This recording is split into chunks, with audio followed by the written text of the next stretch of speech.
India Pakistan இடையே ஒரு போர் பதற்ற சூழல் நிலை வருவதால் கடந்த 3 நாட்களாக இரு நாடுகளிடையே ஒரு மிகப்பெரிய பதற்றமான சூழ்நிலை நிலவுகிறது. குறிப்பாக பாகிஸ்தானை ஒட்டியுள்ள இந்திய பகுதிகளாக பஞ்சாப், ஹரியானா, ஸ்ரீநகர், டெல்லி உள்ளிட்ட பகுதிகளை சேர்ந்த மக்கள் மிகுந்த அச்சத்தில் இருக்கிறார்கள். இதனிடையே தான் IPL தொடர்ந்து நடைபெற்று வந்தது.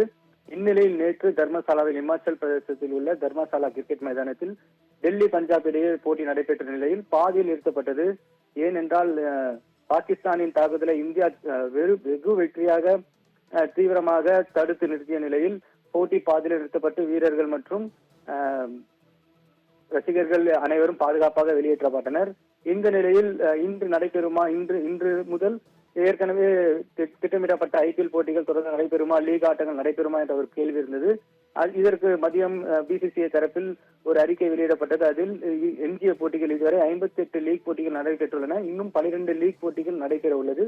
இந்த 12 போட்டிகளும் இன்று முதல் நிறுத்தப்படுவதாக ஒரு அறிக்கை வெளியிடப்பட்டது. பின்னர் இது தொடர்பாக மற்ற செய்திகள், அதாவது இந்த போட்டிகள் எப்போது நடைபெறும் என்பது பின்னர் தெரிவிக்கப்படும் என BCCI தரப்பில் தெரிவிக்கப்பட்டது. இந்த நிலையில் தற்போது BCCI துணை செயலாளர் ராஜேஷ் சுக்லா செய்தியாளர்களிடம் பேசினார். அப்போது ஒரு வார காலத்திற்கு IPL போட்டிகள், அதாவது நடைபெற உள்ள 12 லீக் போட்டிகள், பிளே ஆஃப் சுற்றுகள் மற்றும் இறுதிப் போட்டிகள் ஒரு வார காலத்திற்கு நிறுத்தப்படும்.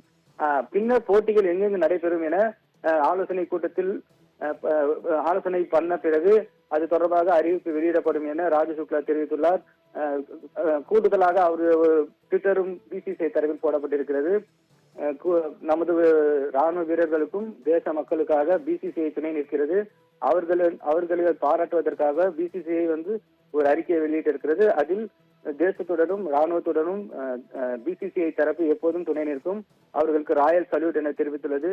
அதே போன்று மற்ற போட்டிகள் எப்போது எங்கு நடைபெறும் என்ற அட்டவணை விரைவில் வெளியிடப்படும் என அவர்கள் தெரிவித்துள்ளார்.